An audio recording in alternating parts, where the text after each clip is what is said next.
Hello and welcome back to the GameShow Global Esports Cup here for the game number 3 between Newbee and DK. For the most part, I'm Grandis V and I'll be stepping back and giving Mike Loris the mic, and mostly I'm just going to be here as your camera guy. We'll also have Corrupt Drop Bear on the stats, but I'm pretty sure Mike caught the majority of that incredibly long game number 2. Is quite exciting towards the end, but a long duration in the middle of it where neither team really wanted to make any mistakes. Newbee will end up closing that out after a long extended fight.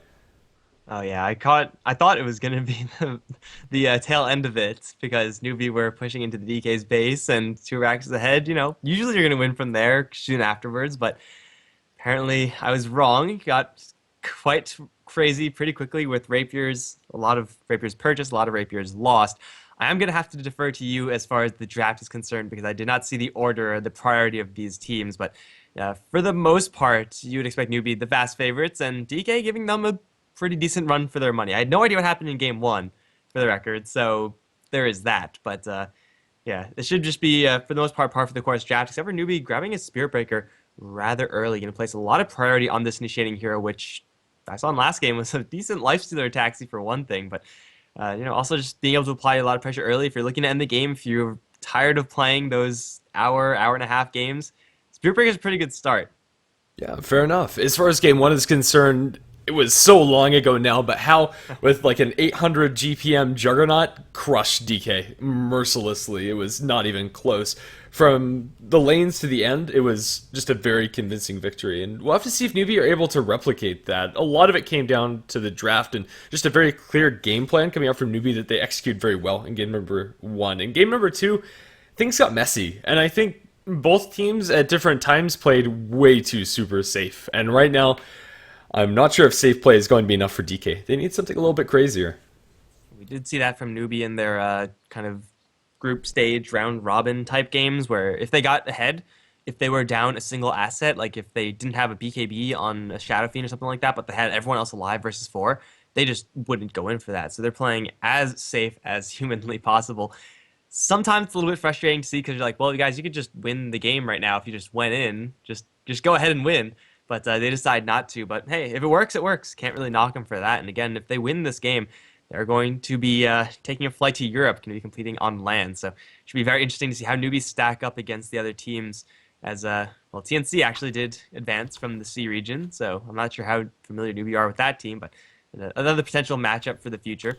DK, they're going to start off with the Cold Heroes, though, Winter Wyvern, as well as the Tusk. So going to have a lot of potential defensive power here. Offensive power kind of restricted, but seems like we're going to have, for the most part, all the defensive heroes in the game, at least all the really big ones, will be picked up in this first phase. Winter Wyvern, Tusk, and Dazzle, probably the big 3. So it's a pretty interesting start for both sides. I do think that Newbee are probably going to be the favorites to win this game. Again, after such a long game, it's going to come down to endurance and experience to determine who's going to win the last one. And in that regard, Newbie have the advantage in spades, but if they mess up in the draft, then they mess up in the draft. So far, it doesn't really seem like it's going to be the case just yet, but yeah, a lot of defensive power here, so it is going to come down to positioning and timing for the most part to see who's going to be getting those picks, because killing off any of these heroes, not easy. Not easy at all. And now moving on into the second stage of the draft, we'll probably look to see a couple of those early fighting aggressive heroes banned out. Templar Assassin banned by Newbie. The Shadow Fiend has already been banned, so it's not an option for them, but maybe we'll see them go for the Juggernaut again. I wouldn't be surprised at all if they pick that up for How. I'm not really sure the progression of picks that led up to the Juggernaut, though it does seem like a pretty reasonable one. Isn't really something you really are eager to pick up against a Tusk, because if he is able to snowball into anything, your Omni Slash just shuts down. Winter Wyvern similarly has the Embrace, pretty good counterpick to that Omni Slash, but still the potential here is here for Newbie to grab that and then follow up with like a Slardar or something, a hero that is for whatever reason still in the pool. So you get to have that Crusher picked up, and I'm pretty sure this is the hero that is going to be driving the next couple of bans and or picks. Newbie should be banning out that one, because if they don't, I'm pretty sure DK are either going to ban out themselves or get their hands on it. As well, it is looking potentially a little bit better on the Newbie side, slightly, but can still make a lot of work happen with Tusk Slardar. You just get to snowball into a Crush. yeah, you're going up against a Dazzle and Spirit Breaker, two heroes that typically tend to be a little bit more difficult to kill off, but it's certainly very possible to see that hero, unless these two teams just don't like Slardar, which, I mean, in this day and age in Dota, it almost seems like that's an impossibility for a team to not highly prioritize Slardar, at least in a banning capacity. Yeah, still compared to the other regions, especially in these best of fives, we've been seeing very little slaughter. I think we saw one pick and one ban over 7 games, which is pretty incredible to me. It feels like slaughter is just that incredibly strong, at least from what we've seen in the GameShow Global Esports Cup in the other regions and even in China too. But What about IO? yeah, IO also an option and something that slipped through. There are a lot of good heroes that have managed to weasel through this draft. I think from these Chinese teams, seems like China's the region that kind of the least willing to go for the IO strategy. I don't actually know if I've seen them. I've seen like one IO, I think, from all the Chinese games that I've casted. I'm not really sure how much you've seen, but again, it seems like it's more so on the rarer end of picks. And I mean that's fine for right now. If both teams don't respect the IO, that's fine. Just let them through, and everyone's gonna ignore them. But when they actually do, one of these teams get to Europe, and they're going to be going up against the CIS teams and the European teams, the teams that will hesitate not at all to first pick an IO, then things get a little bit sketchy because by not picking up an IO, by not prioritizing that hero, at least for a ban or a pick, you don't really know exactly how to play against them. I mean, I'm sure these two teams do know because IO's patch was a couple patches ago, but still, maybe they are not necessarily in practice, at least not as much so compared to the other teams from other regions, since all across the world, IO is a higher priority. And it's going to be DK to pick up the jug. Another hero that's also slipped through the cracks is Broodmother, which maybe not as attractive for a newbie to pick up if they already have the Spirit Breaker, but still wouldn't be awful. I mean, DK have reasonable answers, and this Juggernaut is going to be fighting very early, but you never really want to be playing against a Brood, especially when you're on the brink of elimination. Oh yeah, this is an all-in draft from DK, so they have to play as safe as possible, make sure that they're not going to get suddenly screwed over by someone like a Huskar or someone like that. It looks like both sides, I mean, it's DK are kind of prepared for a Huskar, so if that is the plan for newbie, I mean, obviously you want to always keep your eyes open for the Huskar. It will be not running into the best of drafts. Tusk is pretty good at clearing out those Spiderlings, finding the Broodmother. If newbie want to grab that, it will be a little bit awkward potentially, though a lot of upside. Get that Dazzle Heal Bomb on a handful of Spiderlings. Oh man, that hurts a lot. And Winter Wyvern, maybe the Embrace is going to save you, but everyone else is going to get nuked down by a supposedly defensive spell from the Dazzle. Yeah, it sure doesn't seem defensive once you're surrounded by Spiderlings and you get hit by like, what, 4 or 5 bounces of that Shadow Wave. Just at level 2, like it's going to wreck you so easily. Shadow Wave does scale very well with units and levels. Yeah, and early on is one of the most potent nukes if you can pull that off. And it especially might catch out the Juggernaut if they do maybe have some sort of aggressive rotation down to that bottom lane. Either Dazzle starting there or just rotating down there. Juggernaut tends to tank the creeps a lot when he's going for that Blade Fury spin, which isn't going to help you against that physical damage. But for now, Newbee taking a lot of their reserve time. And the same with DK here. Considering these next couple picks, and it's going to be the Bounty Hunter. A pretty crucial part of Newbee's strategy in the first game. They really are just ramping up the aggression as high as it can go. All right, well, I was going to say, a little bit weird to say Bounty Hunter in the third pick, but if they just made it work in game number 1, might as well run it back. I mean, as they did win, technically, game 2. Not super comfortably, I would say. It's probably a lot more stressful than they would really have liked. So go back into something that worked. And I'm sure game 1, at least for Newbee, was a lot less stressful because, first of all, I can't imagine a game that's more stressful than game 2 between these two teams. So might as well slide right back into your comfort zone. Bounty Hunter and Spirit Breaker do work very well together as far as starting off the aggression very early. Now, DK do have, again, some pretty decent answers at hunting down this Bounty Hunter, namely the Tusk, Shards, and Snowball. Absolutely amazing at catching off a Bounty Hunter if he's going to try to get into the back lines, try to land a very sneaky track. You could very easily punish this hero.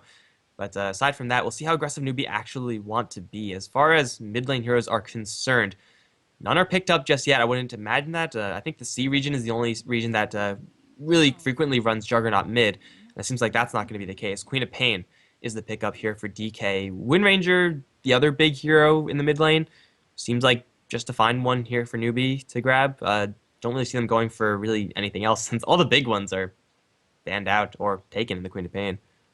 Yeah, and I think that fits the general playstyle for Newbie, gives you a lot of damage to get fairly reliable track kills. That's something that they'll be looking for. Usually you want something like a Lina, just a quick, easy burst kill once you get that track. It doesn't matter what it's on, as long as you're getting that extra bit of gold. And Wind Ranger's probably about as good as it gets for them. But as far as safe lane farmers are concerned, what's available for Newbie? Instead, it's going to be a Viper. This feels like a very middling pick. I don't Mhm. know. It's it is going to have the downside of not being able to get burst kills like a Wind Ranger. Like once she gets her Aghanim Scepter and Blink Dagger, literally nobody is safe from DK. Embrace will save you maybe, but that's not really going to be guaranteed. What the Viper does have over the Wind Ranger is that he's a little bit more effective a little bit earlier, and he's a little bit more powerful in the early mid stages of the game. So Newbie are sliding the scale of advantage in the late game into advantage into the early game. And usually that's not what teams really want to be doing because they can afford to let the game drag out long enough so that you can get an Aghanim Scepter and a Blink Dagger and a Daedalus and whatever else on the Wind Ranger. But when you have a Bounty Hunter and a Spirit Breaker on your side, if you do slide the scale over to the early game, then you get a little more power in that lane. You have the chance of getting the Viper off to a very, very good start. And then with that Bounty Hunter's gold, Viper can transition into a pretty heavy damage dealer. So I don't mind this pick at all from Newbie, assuming they grab a another hero, like a real core hero, as their last pick that is able to also do a very similar thing. Be active early, but also make sure to have some sort of even minor scaling potential down the line. Clinks would have been a decent one, especially since, as far as Newbie's plan is concerned, if you want to go aggressive, you should have some way of destroying those towers, and Clinks is usually going to be the best one, or anyone with a Desolator, really. Clinks TA, probably the big two who get Desolator. Night Stalker going to be banned out, as Newbie are scared about DK going aggressive of their own. DK, though they do have the Queen of Pain, they do have the Tusk, and Juggernaut's okay being played aggressively. Seems like they'll be on the receiving end of the aggression. It'll be Newbie to really keep tempo of the game and determine where the fights occur, and it's most likely it's going to be in the hands of the Spirit Breaker. Charge is going to be that just tempo tool. Yeah, it really is up to personal preference what DK pick up here. Something safe like a Clockwork for their offlane if they want to run the Tusk as a support wouldn't be awful here, but there's so much flexibility with this pick. The first four heroes are so very well self-contained. It's going to be a Witch Doctor. Tusk to the offlane. Witch Doctor is a very potent lane combination with the Juggernaut and Winter Wyvern, and a Morphling for Newbie.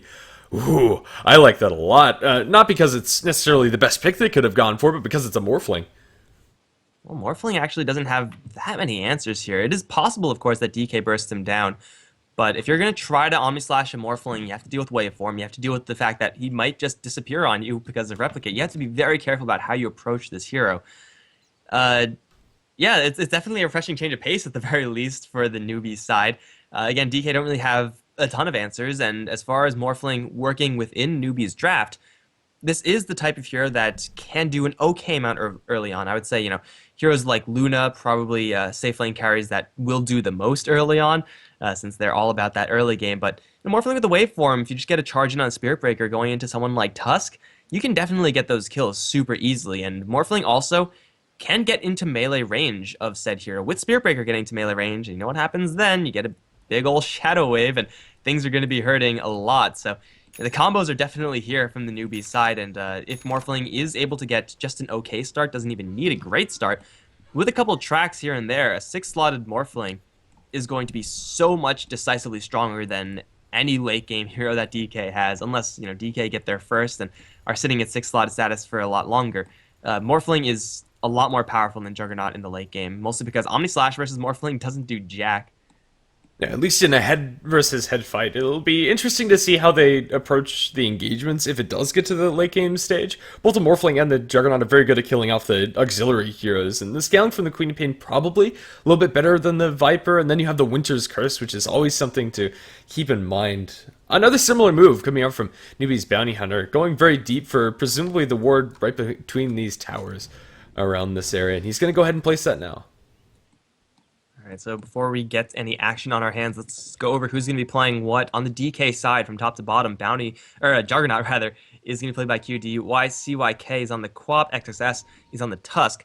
Witch Doctor is going to be played by Boboka. We got wrong on the Winter Wyvern. And for Newbie, going from top to bottom, Morphling is going to be played by Hao. Mu is going to be handling the Viper, most likely in the mid lane. We got Lei on the Spirit Breaker with Chris Bug On the Bounty Hunter, already very heavily on the roam, already has Orb of Venom first, an indication for sure of aggression. And then last but not least, we have the Dazzle, who's going to be Banana or Bew, Bew, Bew. And we'll see if this Bounty Hunter is actually able to apply a substantial amount of aggression. Again, Observer Ward being placed is inherently aggressive, and Bounty Hunter with the Orb of Venom is inherently aggressive, especially up against a Queen of Pain who can just blink away from the Orb of Venom. You'd expect this build a little bit more frequently versus someone like a Wind Ranger, or hell, even versus like a Viper. Heroes that their only escape plan is by running away. And Queen of Pain has multiple escape plans. We'll see how much influence this Bounty Hunter is able to exert. It seems like with the Sentry Ward already being placed, the amount of influence is going to be close to zero. I guess they also race for the sentries. 1-1 tie. Is there another sentry on one of these supports on the bottom lane? Yeah, Witch Doctor's going to have to walk all the way back in here, so I guess that's a successful D-ward there from Newbee, because now Bounty Hunter can at least poke at the Queen of Pain a little bit. Top lane, though. Tusk, he is going to be going up against the Morphling and Dazzle. You know, just with the infrequency of Morphling, I want to say that I haven't seen this matchup in quite a long time, if ever. But, you know, I'd imagine Tusk would be doing okay here. Does have to fear the waveform, and does have to fear that big heal bomb. That hurt. Just off of, like, what, 2-3 creeps? Yeah, damage adds up pretty darn quickly. Add a Morphling waveform on top of that. Of course, you know, not yet. Morphling probably when he's level 5 is going to be more willing to expend mana there. But the Tusk definitely does have a lot to fear in this top lane. Taking another heal bomb, Jesus. This is supposed to be a defensive hero, this Dazzle, but he's just laying the hurt in onto this Tusk. Yeah, the Morphling doesn't really have the mana pool that's necessary to really go for those super early game waveforms. At least would rather wait until later on to start casting it. But once that does happen, waveform does a deceptively high amount of damage in and of itself, but also the advantage is that it brings you into melee range so that you can get that many more right clicks. So it's not only a nuke, but it's also a repositioning tool. And early on, especially versus a Tusk, there's not much that Tusk can do to help himself against that. Mid lane, we have a slugfest going on. Viper looks like he has forced out the Queen of Pain all the way back to the fountain. This is Queen of Pain forced to buy a salve, is now very, very far away from her bottle, and Viper is going to be able to do this versus a quad, whereas someone like a Wind Ranger will struggle to do this, at least without a substantial amount of support. Viper just exerting his influence 1v1, and this Queen of Pain going for a very slow bottle build, actually. Loaded out with the full set of tangos, a whole bunch of stats. And, you know, bottle, as far as returning harassment to the Viper, is going to be super important when YCYK can actually grab it. Not really sure when that's actually going to happen, however. We see a lot of interference on this bottom lane pull. The Winter Wyvern and Witch Doctor, they finally bring it together and they're able to clear it off, but not without giving at least a little bit of experience towards the Spirit Breaker and the Bounty Hunter. Looks like they each took down a neutral apiece. Not really sure how much gold they got from that neutral. Might have just been one of those stupid small satyrs or something like that. But either way, Spirit Breaker and Bounty Hunter able to do so, knowing that there's not much kill potential here between these two support heroes. Yeah, they have a stun, yeah, they have burn. It actually does add up very quickly, but as far as killing off the Spirit Breaker in this lane, he'll have a charge away for the most part. They need the Juggernaut involved in this bottom lane if they're going to kill off the Spirit Breaker. Spin is a high damage tool for sure. With Phase Boots, he can also do a lot of right-click damage, but they also have to time the charge correctly, or time the cast correctly, rather, so that they interrupt the charge. And even then, you get a little bit of distance away from your enemies. By the time the cast is actually going to connect, you may just be in the river and out of range, effectively. Look at this Spirit Breaker just being an ass to this Wyvern. He's going to try to just disrupt the double pull through, and he will be successful in doing so. He's going to restrict the amount of experience income that this bottom lane gets for DK. Meantime, Bounty, he's hoping that the Queen of Pain has enough gold for the bottle. Unfortunately for the Bounty Hunter, and I guess unfortunately for the Queen of Pain, there is no bottle coming, at least not for a very long time. She actually has gone for double null talismans. This is a pretty interesting build. Like, Viper does have the Nether Toxin, so usually he will have more damage than any other given mid-hero, as far as damage trades are concerned, as far as racing for those CS. But Viper up against Queen of Pain doesn't have the luxury of being able to go for, like, 1 or 0 Corrosive Skin. He really does have to get a couple more points and just invest into that. So expect the Nether Toxin to stay at a low level, in which case Queen of Pain's just trying to contest that base right-click, and it's not going to be super easy for them. Up towards top, Spirit Breaker is going to get cast, has a charge. However, he's going kind of the wrong way if he wants to escape. TP from the Dazzle may help him, but not versus the Spin. They may have a Grave. They need another hero to teleport. It's the Morphling of all heroes. QD is actually getting body blocked by his own creeps. Morphling, can he get anything here? Level 3 waveform will be held. That is an unsuccessful dive, I suppose, from DK, but at the same time, they force a Morphling to come out of the top lane to do pretty much nothing but farm bottom. They need to get something out of this to really make this worth it, and it's not too late because they do see the Winter Wyvern charge is incoming. Cask not in time. The Cask is going to bounce between the Spirit Breaker and the Bounty Hunter. A little bit of damage there, but now the Morphling is going to show off how much damage he can actually do by going straight for the Witch Doctor. Looks like Morphling's going to get juked out a little bit. Winter Wyvern in the meantime is not really going down, just refusing to drop. Morphling will eventually find the Witch Doctor, but now we have it spin onto two heroes. Scream Pain onto those same two. Spirit Breaker down, and Banana not looking too healthy either. Is going to try to go for the sickest of jukes. Won't happen. Juggernaut's going to find the last right click. Here comes the Tusk now into the Snowball with Morphling. Sonic Wave will kill him off before the wave form can even be cast. Winter Wyvern somehow survives. I guess the Bounty Hunter also kind of survives there, but it's already 1,000 gold lead for DK in that fight. Oh, the Courier, though. Courier's going to get sniped on the backswing as Bounty Hunter is able to find that one. Not terrible there for Newbee since they got that Courier, but after all said and done, you'd expect them to at least get that Winter Wyvern kill. That was a little bit too expensive there for Newbee to give away those 3 heroes. Oh, now they're going to find the Bounty Hunter. It doesn't look like there's actually vision. There is double damage, and the shards. Witch Doctor's going to grab that kill. Charge is coming in from the right side. Waveform down, and Morphling's going to grab that kill. They unfortunately missed the high ground slow on the Witch Doctor. Otherwise, could have maybe gone for that one as well. Morphling, after all said and done, does die once, but gets 2 kills out of it. So that's actually not too terrible for this Morphling. Unfortunately for them, no one was, I believe, farming up towards top, so yeah, the top lane was kind of dead during that entire time for both sides, actually, since the Tusk was also going to make his rotation. But this is the power of what Morphling can do versus some other heroes. Oh, QD taking a lot of damage down towards bottom. So Shuriken charge wasn't quite enough to get that kill. Yeah, but Morphling, as far as early game contributions are concerned, just with the waveform, can do quite a bit of damage. And he also has, 92 base damage since he is so highly morphed into agility. He is a decent amount of HP as well, but man, Morphling can really lay it in there with just a couple of right clicks. Unfortunately, the track from Bounty Hunter doesn't look like it's going to be coming up anytime soon, especially since Bounty Hunter's now going to run to the Witch Doctor. Let the duel begin. Unfortunately for the Bounty, the charge is going towards the Queen of Pain, who has a blink out, has eyes on this cow charging in. Looks like Newbee kind of just missing everyone slightly, not quite landing perfectly there. Drop?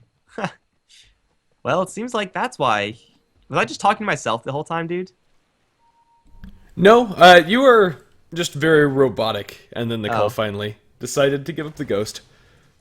Well, I'm not a cyborg. I'm definitely not. No need to fear. The Institute will find you. Remember, guys, the Institute will find you. Up towards top lane, seems like Spirit Breaker has his eyes set now on the Tusk. This is a possible kill to get. The problem is that Snowball, if you see it coming, can use to block the charge. Not gonna happen. Waveform forward, and the big heal bomb. He's gonna snowball towards someone, but I don't know who it's towards. Not gonna help him much. Morphling just with one more taparoo is gonna grab that kill, and Tusk is just gonna get obliterated by this morph. Unfortunately for Newbee, the Bounty Hunter, I don't think got experience from that. No, he didn't. He was just a little bit out of range. They will lose their tier 1 bottom lane in the meantime, however. So for Newbee, it is a very nice kill for sure, but it's not going to come without its cost. They need this Bounty Hunter to get involved in these kills, or at least be close enough to get experience. He's not doing too terribly for himself after all said and done. It is pretty much neck and neck with the Winter Wyvern and the Witch Doctor on the other end. But the faster they get the track, the more effective Newbee will be able to scale forward with this Viper, with this Morphling. Getting a faster Ring of Health item on Morphling. Lincoln Sphere seems okay for him. Over towards mid lane. They're going to try to dive the Viper, thinking about the Viper Strike. And it's just going to force the Queen of Pain to blink out. But the Bounty Hunter, he is stalking them from behind. Shards will be thrown. Eventually, DK are just going to say, screw it, let's just go ahead and try to kill this Viper. Up against this Dazzle, it's going to be, at least for a little while, impossible. But in the long run, it is very possible to play the slow game versus this Viper until he salves up. And then... and then it's suddenly a lot more difficult. You're going to have to Shadow Strike spam all over again. There's a lot of heroes in this mid lane. It's very, very crowded here. And of course, that's great for the Juggernaut. He wants to farm bottom. It's great for the How Morphling. He wants to farm top. Can this... it looks like they want to smoke? Yes? Kind of? Well, eventually, maybe. If they do smoke, I feel like there's a pretty high chance that it's immediately broken by the Bounty Hunter. And then Bounty Hunter immediately gets dusted, and then he immediately dies. So I guess you could count that as a successful smoke gank. Kind of. Maybe not. The top lane tower will be destroyed. Tying up the tier 1 score 1-1. Morphling doesn't really have much to fear. Doesn't have replicate just yet. It's not as hard to kill as the Juggernaut, who has Omni Slash and Spin. Yeah, Spiritbreaker almost at that level 6 mark. Once he gets that, charging in towards the mid lane going to be at least a little bit more possible for the Spiritbreaker to actually have a contribution there. But Newbee, they have the mechanism on the Viper. That's nice, but it's not exactly going to fit into any timings, at least not yet. Level 6 Bounty Hunter, getting an item on the Morphling looks like Perseverance, maybe? Yeah, it's going to be eventually Perseverance. So yeah, get those items up. Try to get that a little bit of additional regen as the Morphling. We'll see if he wants to actually complete up that Lincoln Sphere. I don't think it's going to be anything else. The Lincoln Sphere seems okay here. Getting rid of the curse is obviously ideal.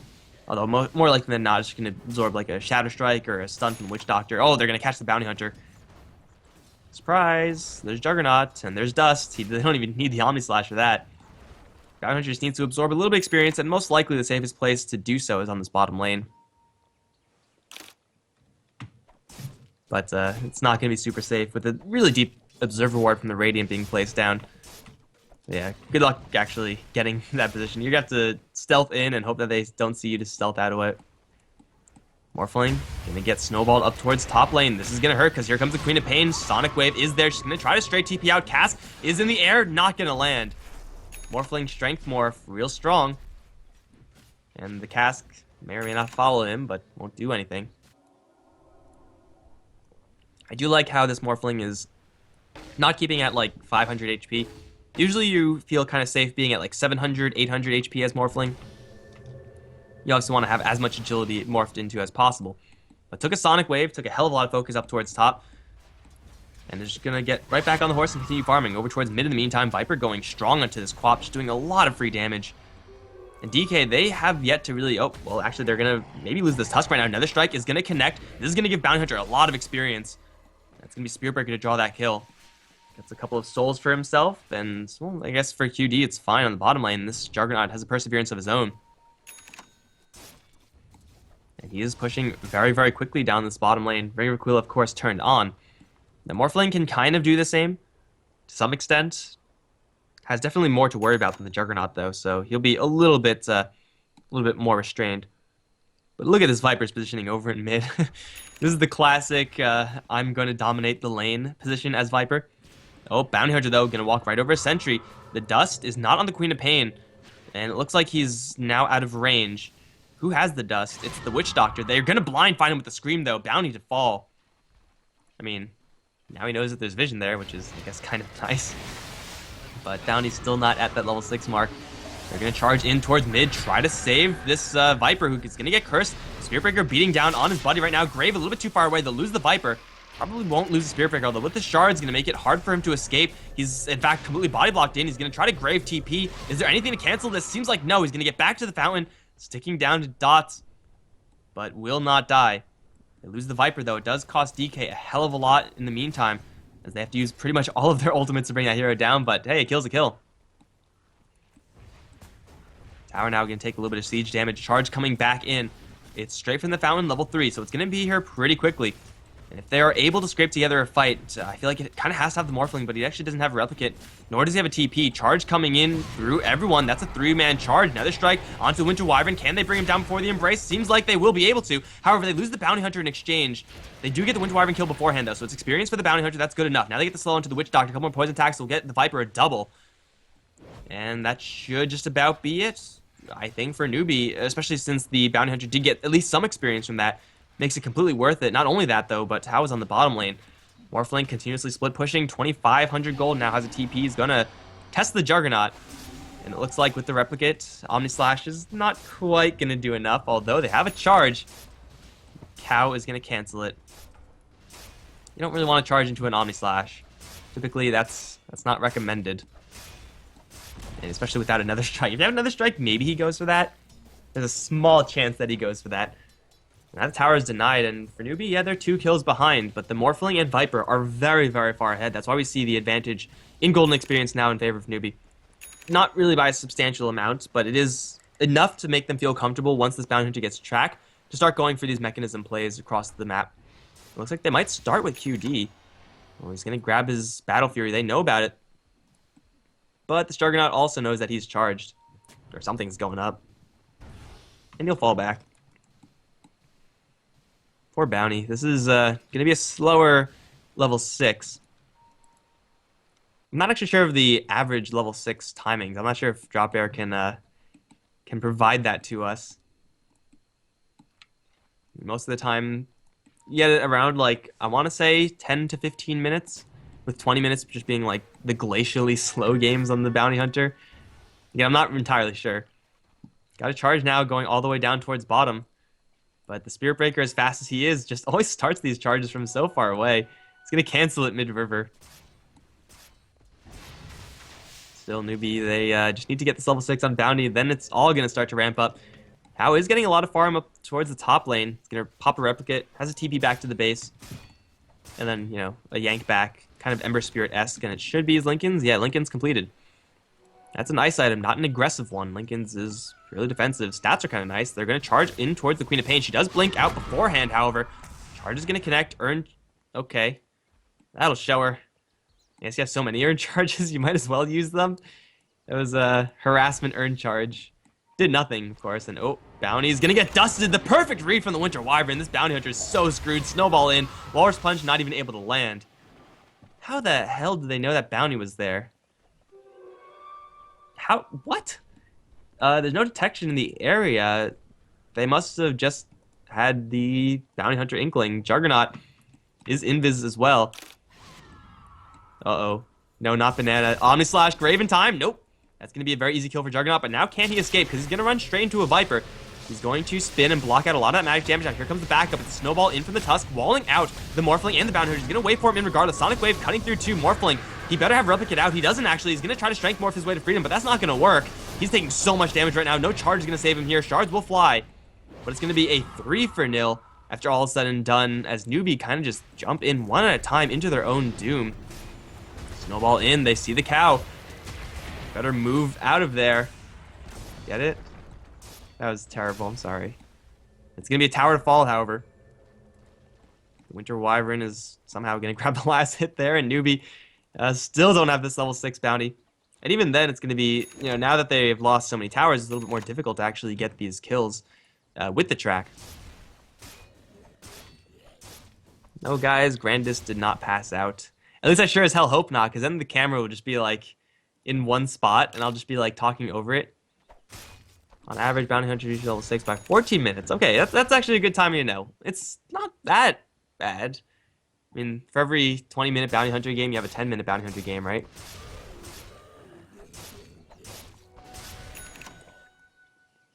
This is part 1 for the bounty. Get level 6. Part 2 is use level 6. It's not so infrequently that we see bounties get level 6, get track, and then, you know, track out one hero and then immediately die in the fight. And it's like, well, shit.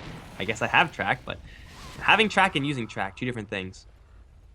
Newbee, though, with this level 6 in the bounty, they are going to look to hit their timing right about now. They are going to smoke up, go towards Roche, actually. Medallion is up on the Dazzle. If they weave themselves, it's going to be potentially a little bit difficult for DK to make this response. And the Morphling showing his face over mid is going to clear out mid, is going to jump into this Roche pit.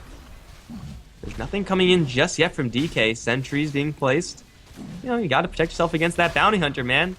Bounty Hunter is definitely the only threatening hero. Oh, wait, no, there's Roshan. It's being claimed. It's Viper to grab the Aegis. Very sneaky move from Newbee. If I was DK, I would just not consider the fact that Newbee can actually clear out an Aegis right now, at least now taking a lot of damage. So in that case, you figure Newbee are probably just not going to go for it. It's not worth it for them to take that much damage and just take them too long. The minus armor that they have from the Dazzle, well, still only level 1 Nether Strike, but they get the heal bombs in there as well. It does add up. The DK don't have a clockwork or anything like that. No AA. No easy way to scout out.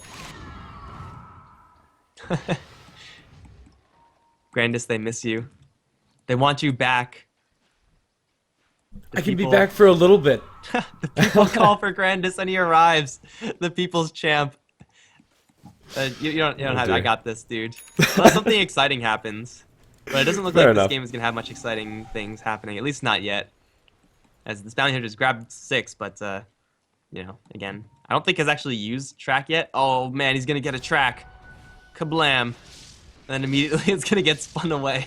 It feels bad, man. So much effort for a tool that's immediately going to be dispelled. If you can somehow get the Juggernaut to spin out your track every single time, though, usually you're pretty happy as a bounty hunter. It costs you a 50 mana cost, 4-second cooldown spell. And it costs the Juggernaut a hell of a lot more. Of course, you could just easily put it on someone else who can't spin. At least I don't think Witch Doctor can spin. Haven't seen him try. And then, make sure that sticks. Oh, Spirit Breaker Illusion gonna get ganked. And is it gonna turn into a Morphling? Yes, it is. The final second charge coming through. They're going to land another strike onto this Tusk right now. Adaptive Strike is there, but it's not going to last for much longer. And now he's going to miss the waveform. He's going to get shards away as Spirit Breaker's kind of left alone. That waveform would have gotten the kill on the Tusk, but now it's going to be the Bounty Hunter also in a lot of trouble. Caught out by the Juggernaut. No Omni Slash needed. Double damage on the Queen of Pain doing most of the heavy lifting there. Oh, this Morphling with pretty much no strength morphed into. The Adaptive Strike, for the most part, is just a mini stun. And if he just waveformed there, I feel like they could get this kill. Oh, but Dazzle... Sonic Waves up on top lane is also going to fall. 3 heroes down for DK, and now here we go. DK are going to be pushing down this bottom lane tier 2. That one, at the very least, is going to fall. And Newbee are off their timing. When they're off their timing, they still have a Morphling late game to fall back on, but yeah, I'm not really sure if he can do this all by himself. Really needs some help. Dust is out. They see the Bounty Hunter, Adaptive Strike, waveform forward, lots of damage to the Witch Doctor, not quite enough, but they know they will get the kill in the end.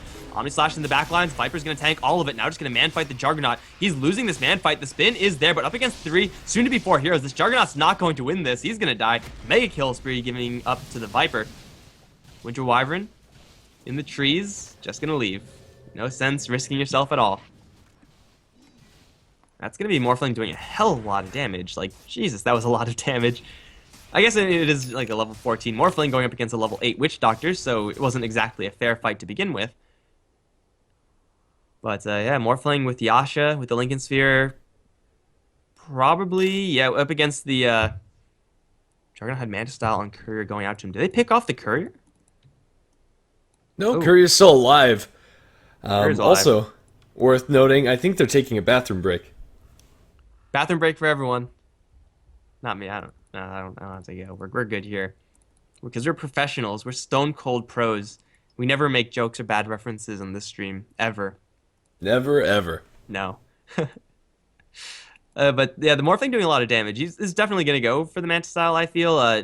Kind of a minor response to the Juggernaut Omni Slash. Just split the damage between 3 heroes. Quote unquote heroes instead of just 1.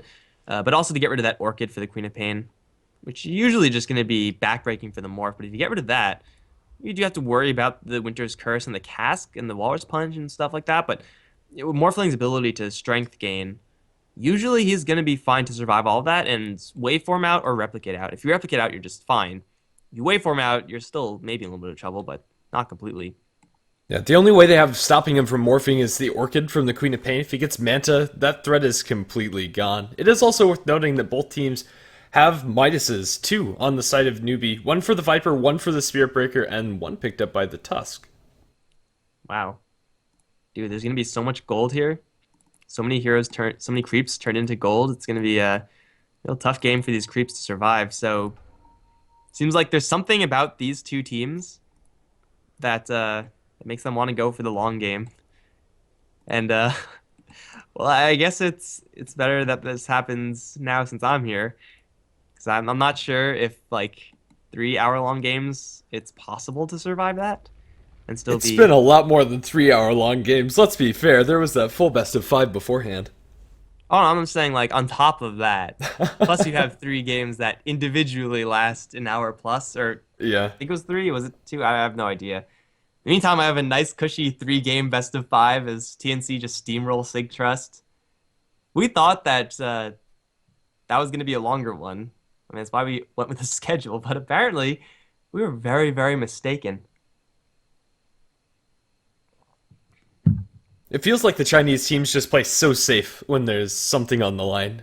Mm-hmm. To the point of maybe being too safe. Yeah. Yeah. It's fine, I think, if both teams are kind of okay with it. Then, you get a really slow game. That's whatever. Not exactly exhilarating or anything like that.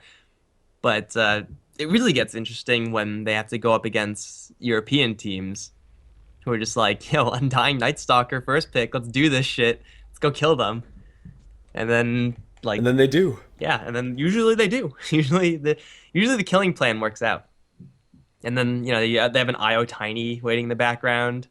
Uh, the Clash of Regions is probably going to be the most noticeable between China and other. China and EU or CIS, I want to say. But yeah, China definitely seems to be on a different wavelength from the rest of the planet. And honestly, it's China. Why not expect anything else?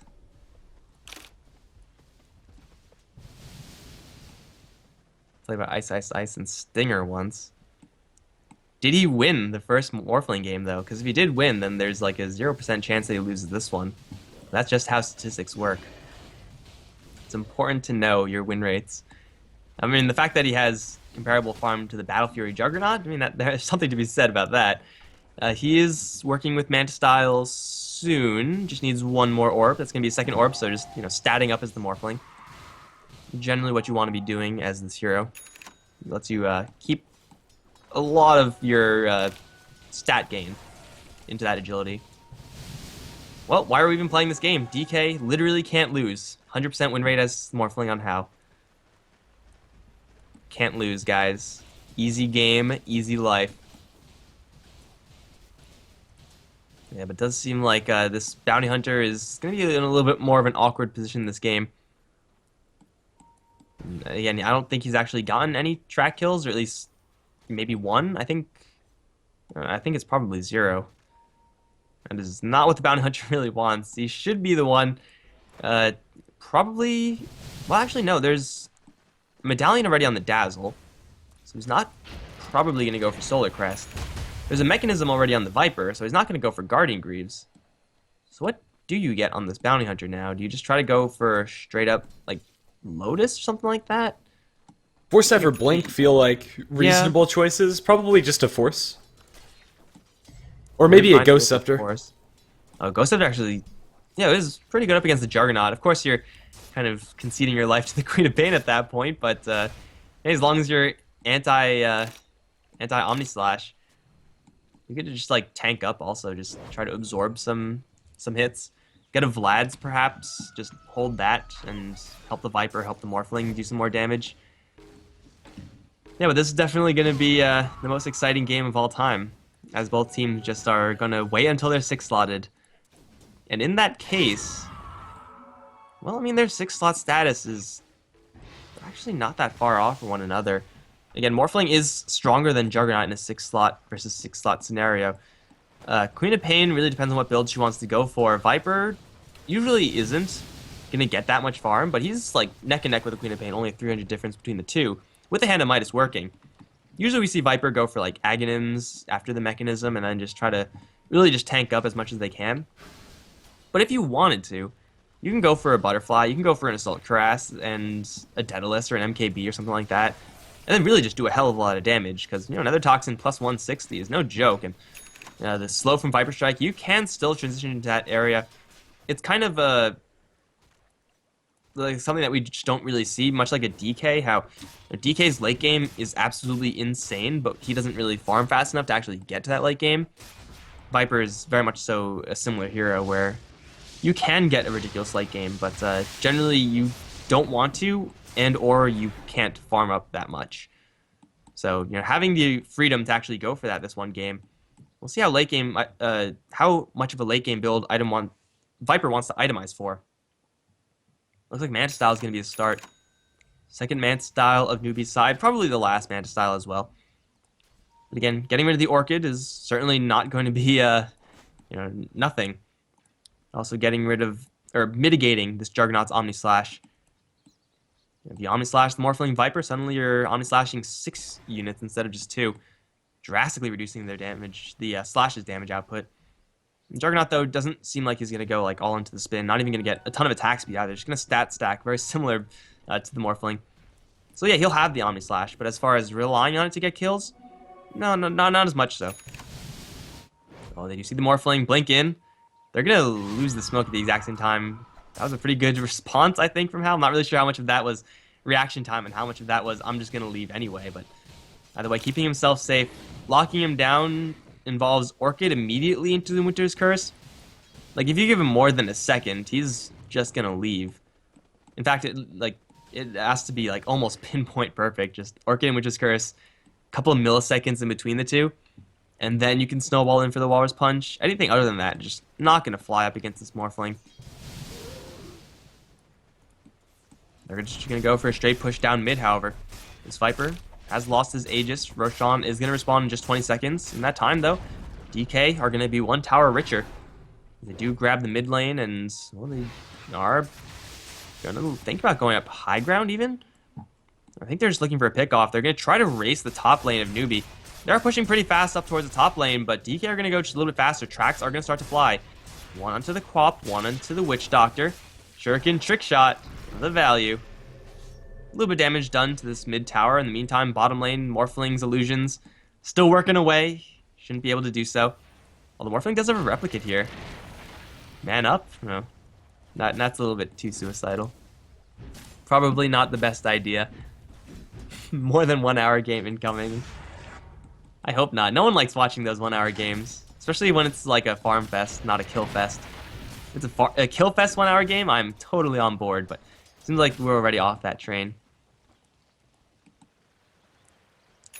Manta Style on Viper. Juggernaut is starting to pull ahead over the Morphling, just inherently farms fast with Battle Fury. Yeah, Morphling is going to go for his third ultimate orb, and he's going to get a fourth. Just get all the ultimate orb items on Morphling.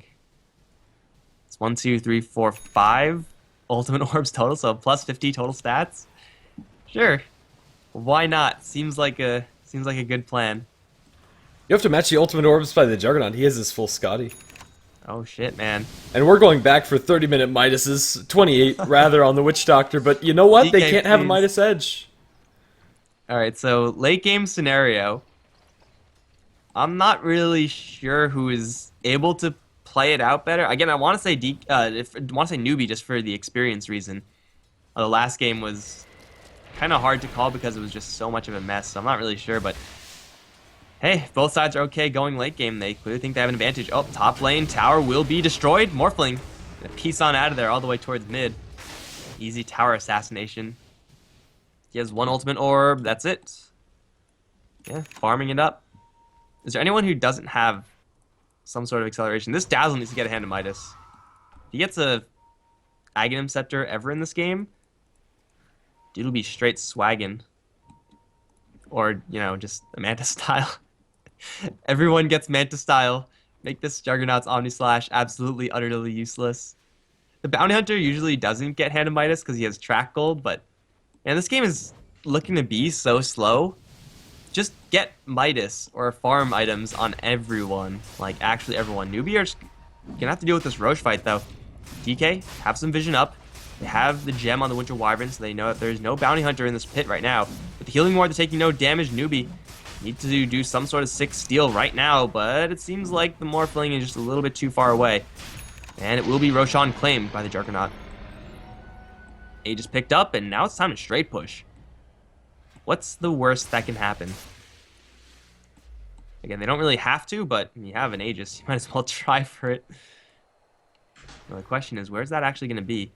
They just see the Morphling over in the mid lane. Can't really go for him. Bottom lane situation, not looking that great for the Radiant, so they can shove that one out. Yeah, I think it's just about time for DK to look to use an Omni Slash. I feel like we've seen like 2 Omni Slashes in this game. You know what? I think it's time for them to farm more. It's the Blink Dagger. This is not a fighting Blink Dagger. This is him turning into Anti-Mage. Well, you know, if we go deep into Warcraft 3 lore, Juggernaut was the Blade Master, and he would always go up against the Anti-Mage unit who was the Demon Hunter, so I'm sure he learned a trick or two. He's that Blink Dagger, he's Manta Style. He actually is just like, I mean, it's not like Shadow Blade yet. Then he would just be full Blade Master. But it's time to go in. You're wrong, Grandis. You're wrong. It's time to end this game right now, at least for DK. They had a free Omni Slash there onto the Viper, will decide not to use it. Instead, just going to pop the Manta Style just for damage to the tower. Pow is going to teleport back. And DK are scared. These guys need to just man up more and just YOLO in. Maybe we're spoiled because we watch so many European games where that's kind of the norm. But, yeah, going in seems like a pretty good plan when you have an Aegis. They're going to see a fake Viper. They should know that it's a fake Viper. I've seen this so many times today. I'm terrified to say that they'll actually push. Every time I've said somebody should push, they just back up and farm. And I think this time is no exception. Dude, you get the Aegis, but, you know, killing off Roshan, the real influential part of that, that you get gold from killing off Roche for the entire team. Just the ultimate way to farm. Oh, jeez. No, we have another game in an hour and a half. I have a feeling that you're going to be stuck just here by yourself while I'm going to have to cover that one.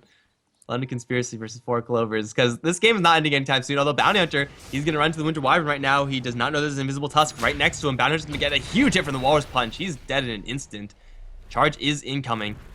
But of course they don't want to fight. They see the Viper. He has a Manta Style. He's going to lay the Viper Strike down on the Juggernaut. He's going to pop the Manta Style illusions. Snowball is going to charge on forward. Viper still in a little bit of trouble. He's going to try to TP out of here. Is there a stun? You bet there is. Viper to fall. And now if you don't push, that's just a straight up mistake. Like, you at least got to test to see if buybacks. Okay, well, there's buybacks. Now it's time to run away. Is it? No, it's time to man up. Get in there, Queen of Pain. Double damage rune. Doesn't get much better than this. 4v5 seems pretty decent. They're going to just chop down the Raxes right now. Viper on the high ground. They have a BKB charge in. It's going to be blocked by the Snowball. Another strike, however, onto Witch Doctor will bring him down. Juggernaut's illusion still working out those Raxes right now. Where's How? He's not here just yet. He's going to wait for him forward, looking for the Tusk, but he's invis. They don't have any True Sight right now. Spin is there. Juggernaut, however, still slowed down by the Viper Strike. Charge through onto a whole bunch of heroes right now. Fearbreaker still causing a lot of havoc in this fight. However, there's not enough damage being applied to these DK heroes. Blink out by the Queen of Pain. They do stun up QD right now. They do bring down the Aegis. Somehow Spearbreaker's still alive. As Winter Wyvern 4 staffs up to the high ground, will be chased out, however, by the Bounty Hunter. Where did that Juggernaut get off to? Looks like he blinked down to the south. So they almost take melee axes. That will be regenerated. I don't know how the Spearbreaker was able to last that long in the fight. It seems like Morphling and Bounty Hunter, they have a gem. They see the Tusk right now. Tusk is going to have the Snowball available. Walrus Punch as well, but he can't actually get away from this. You're tracked up. With a nice shards, he's going to make it so that the Bounty Hunter has to get this kill, but Bounty Hunter has a blink hit. That's all he needs. There it is. We'll have a Shuriken instead. Tusk to fall now as Newbee holds. And it seems like, thinking back now, maybe it was a mistake that DK were going to go ahead and push instead of fight. Not really. No, it was definitely the correct move to go for that high ground push. As far as taking the fight afterwards, it was really that BKB Spearbreaker that caused just way too much havoc in that fight. Having no Omni Slash sure as hell doesn't help. But, yeah, this Spearbreaker just charged right through everyone twice or something like that, and Bounty Hunter finally got some track kills. Also killed off the Winter Wyvern, so Gem now in favor of the Newbie side. No instant response Gem picked up by the Wyvern, at least not yet. He has sentries, he has dust, and he'll be good to at least, you know, have an inkling of where the Bounty Hunter is with those tools. But it is still Newbee to take a decent hold. The Juggernaut's still on top of the net worth chart, but as far as this game is concerned, dead even. You know, 1,000 gold lead, 1,000 experience. Pretty much insignificant amounts of lead for either side. That fight was also pretty interesting because How was almost fully, if not fully, strength morphed at the beginning of it. I'm not sure if that was a misclick or not, but he started out not doing very much damage at all. Maybe that's why he wasn't there, because he had to, like, TP back from some other thing that I missed. There wasn't anybody on the other side of the map. I think he wanted a little bit more stats and might have just left that on a little too long. In the middle of that fight, he fully switches gears and goes Agi almost down to like 1,500 HP or something like that. So I can only expect Morphling either thought they'd throw more his way or they didn't need it. But now Spearbreaker takes the Omni Slash. Charge away, run away! You can't outrun Juggernaut, because he's the Juggernaut, bitch. Oh, Blink Dagger. Oh, looking for the Courier Snipe. Will fall short there. Really cute move there from the Bounty Hunter. Unfortunately, Janata only level 1. You have that, you know, maybe level 2, maybe level 3. Definitely get that Courier Snipe. By the way, which the Spearbreaker to fall. And DK, is it time to farm or is it time to push? We are not really sure just yet. If history is any indicator, I think it's time for DK to power farm their butterfly, which probably is the next item also from the Morphling. This tier 2 tower is going to fall very rapidly. Morphling is doing his best down towards bottom, has a TP back, and they will probably let this one fall, just try to get the tier 3 defense instead if DK want to push that, which, you know, again, if history's an indicator, that's not going to happen. Can Bounty Hunter cancel any TPs? Yes, he can, maybe. Yeah, no! How the hell did Queen of Pain get out of there? Are you saying I could dodge shurikens? I'm saying that when we're done, you won't have to. Oh, they're going to catch the Morphling, who doesn't have a replicate, actually. This is going to be a tricky escape from the Morphling. Never mind, you're just going to run away. You know what? Screw this game. They're just all just trading towers. No real kill power there. Again, match style is, I mean, that's why you pick it up for the Morphling, just to keep yourself safe, but this game is a slow one. And it seems like everyone is pretty much matching their counterpart. I mean, Juggernaut is still farming a lot faster than the Morphling, as you would expect. He can clear out stacks, he can clear out an entire creep wave in just a matter of seconds, whereas Morphling cannot. Oh, Courier, though. No, Donkey, please, no! Poor Courier. Nothing on it, though. Such a cruel bastard. It was probably going to be the heart, the Vit booster for the Viper, potentially. Winter Wyvern. Those Morphling illusions majorly messing up the Wyvern. Yeah, this Morphling is going to stay straight up in agility. I mean, the strength in the last fight actually worked out very well for him. Got a really long stun and unadaptive. It just takes too long to switch between one and the other. So that, like, staying in agility, mostly for those illusions, is going to be pretty effective. Man-style illusions, what is it, 1/3 of the damage? So what's a 1/3 of 300 damage? It's a lot of damage, 100 damage a pop, and they get the attack speed from the agility as well, so they attack really quickly. Witch Wyvern only has 1,000 HP. Witch Doctor, same thing, so yeah, those Morphling illusions are going to hurt. Ooh, and I like this from the Queen of Pain. Assault Cuirass being built up, and completed, actually. Not really because the team has that much physical right-click damage, but if you're going to look to crack high ground, Assault Cuirass, definitely the item you want. At least, doesn't really seem like this is the game, at least not at this stage, to go for an Ags. Doesn't really have that much benefit. Tusk, though, has a Silver Edge. Another great pickup if you're trying to deal with that Viper Corrosive. Oh, and Snowball in towards the Spirit Breaker. There's an Omni Slash here if needed. Oh, and it's definitely going to be used.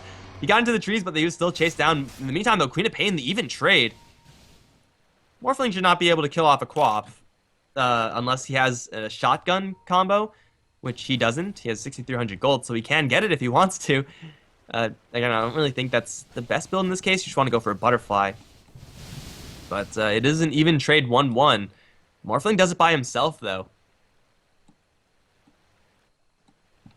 Morphling is going to be pretty beastly. It's actually starting to catch up in the Juggernaut's farm. Juggernaut probably doesn't replace any of these items, except for phase for travels.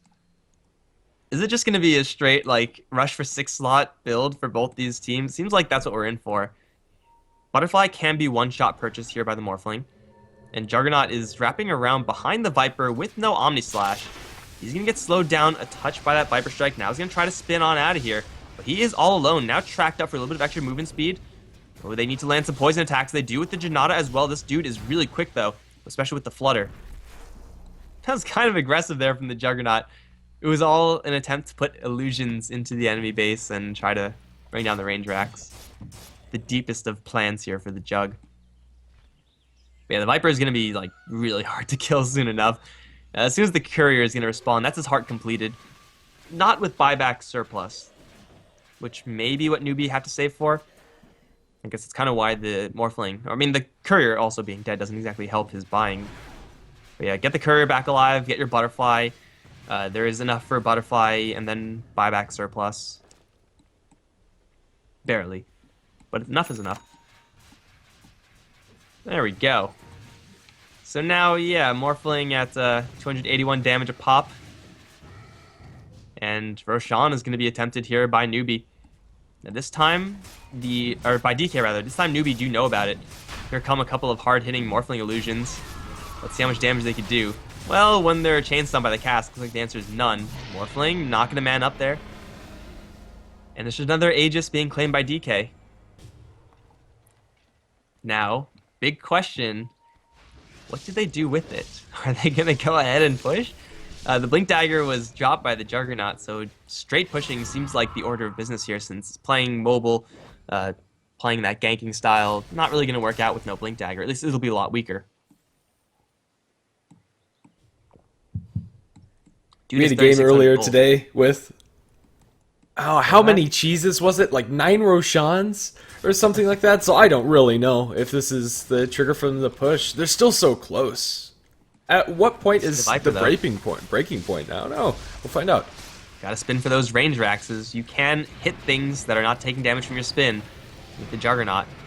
They will look for the Walrus Punch. Won't find it just yet. No break applied to the Viper. They have a charge coming for the backline. However, they're going to get cursed on the Spirit Breaker right now. Omni Slash on him as well is going to be mostly absorbed by the Spirit Breaker. Jumping over to the Morphling now for a little bit of damage. But now here comes the Morphling from the backside. Viper is going to drop very, very low. Will get Graved and will get Force Stabbed out of there. But the Juggernaut's still on his ass. Still has that Aegis.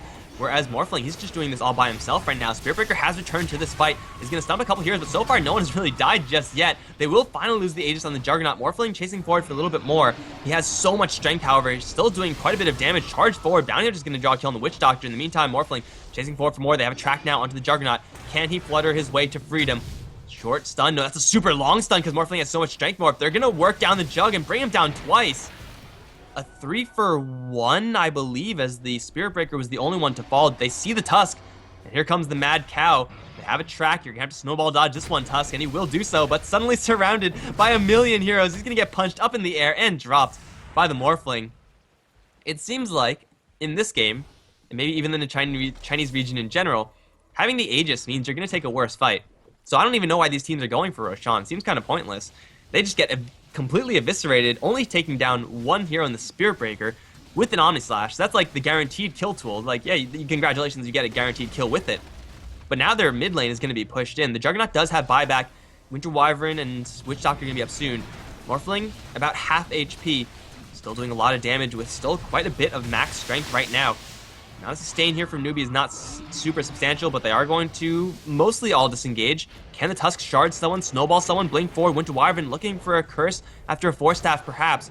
Is going to land it on 2 heroes, if anyone at all. Viper is going to, man style dodge that one hit of slow. Slick plays by the Viper to escape. After all said and done, Newbee make, again, the technically correct decision and fall back, forcing out 2 buybacks. And now DK, like, do they really want to push again?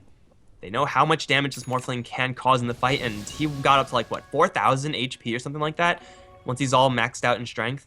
And even when he's at that max HP, he's still hitting pretty hard for about like 180 a pop. That 4-second stun was ridiculous on the Jug. The reason why he's on so much strength, he got silenced as soon as he pops his morph, but I think that's fine for How because he is just that stacked. Uh-oh. Witch Doctor. Not like this Witch Doctor. Just farming it up. All he wants in life is an Aghanim Scepter. If they do go for this, however, Juggernaut's right around the corner. Oh, they see each other right now. Charges in. Time to book it. But no, they get both cursed up. And now the cleave is going to start going through both of them. That's 2 kills for QD. Gem being given over to the DK side. And Newbee with a super over-aggressive play are now once again on the defense. Oh, this is no Aegis, no problem, it seems like, for DK. Bounty Hunter does have a buyback, but there's no Spirit Breaker.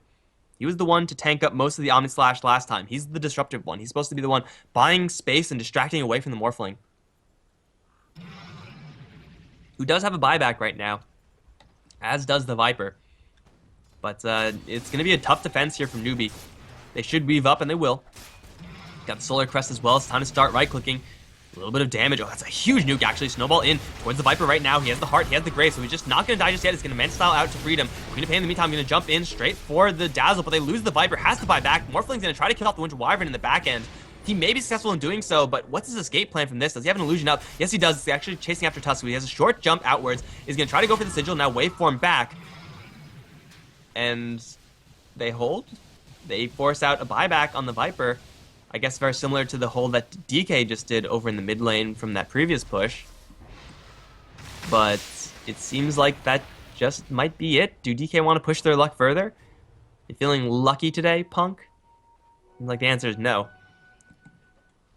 You gotta admire their restraint and their discipline for one thing. Not really sure again if it's necessarily good or necessarily bad. But Newbee, they're holding strong. Holding real strong. This Viper is not an easy target. Should be an Assault Cuirass build up for him with this plate mail.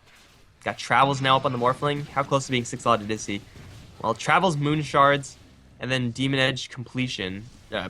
Probably MKB to deal with the Juggernaut's evasion there. Then he's done. Juggernaut has Moon Shards to eat, and he has it on the Courier, so it's time for a snack. Maybe? There we go. Nom nom. So Juggernaut's officially done farming. This game is going to get wild. Or it might just end. As DK are actually positioning themselves over in mid. They also not only max out the Juggernaut with the Moon Shards, but also do have the Aghanim Septic now on the Witch Doctor. So if Newbee don't save some form of response for that Death Ward, that Witch Doctor can do easily thousands of damage in that fight. It seems like right now, DK want to pick off. They see the Spirit Breaker up towards top, also has a Plate Mail and BKB. This guy is not easy to kill off. They actually have a Plate Mail also on the Dazzle, so they're bulking up really big. And of course, they do have the Weave. Mostly it's going to be just used defensively, so just to make these heroes more or less invulnerable. But here we go, push round 4 or something like that. Morphling is actually going to take the place of his Replicate, do a lot of damage here to QD. He's going to get tracked up, and Nether Strike is going to keep him in place, at least in the clutches of the Viper. Now Death Ward is going to be starting to bounce around. The Sonic Wave completely botches. Queen of Pain does pick up the Bound, who's immediately going to buy back. They also have the Spirit Breaker, as it looks like they're doing it. Omnislash 2 is also going to pick up the Dazzle. The Viper is graved up. Morphling fighting as best he can, but he can't strength morph enough. He's losing the man fight, and he'll die, as will the rest of Newbee. Buyback on the Morphling, but DK have only lost 1. As that Omnislash did so much damage. Morphling versus the world. Good luck, bro. Pretty sure DK have a pretty good read now. The Morphling is the only survivor in this. They're going to pop his Lincoln Sphere, and they can just go straight for GG, or they're going to slide to the top lane. And look at these illusions go. This is going to be 2 sets of Raxes, probably even 3. I think Newbee just lost the game after that one push. I had to say something, didn't I? I had to say that maybe they just go and push in. What happened in that fight that didn't happen in the others was the fact that Newbee, well, first of all, they just lost the Bounty Hunter immediately, first thing. Their positioning was a little bit more clustered than usual, and Omnislash just absolutely wrecked them. Once you have Moon Shards, the amount of extra hits that you land in that Omnislash is absolutely insane, increasing his damage potential by so much, and yeah, Newbee are just out of this game. I don't think they can hold up against Megas, and I don't even think that's going to be a question of whether or not they can, because they're not going to have a chance to. DK take the game. Reverse all sweep incoming. We're moving on to game number 4, so we'll find out soon. Alright guys, that's going to be game as Winter Wyvern is going to fly around in circles in freedom. Again, game 4 is going to be coming up soon. We'll see if we actually have a reverse all sweep here for DK.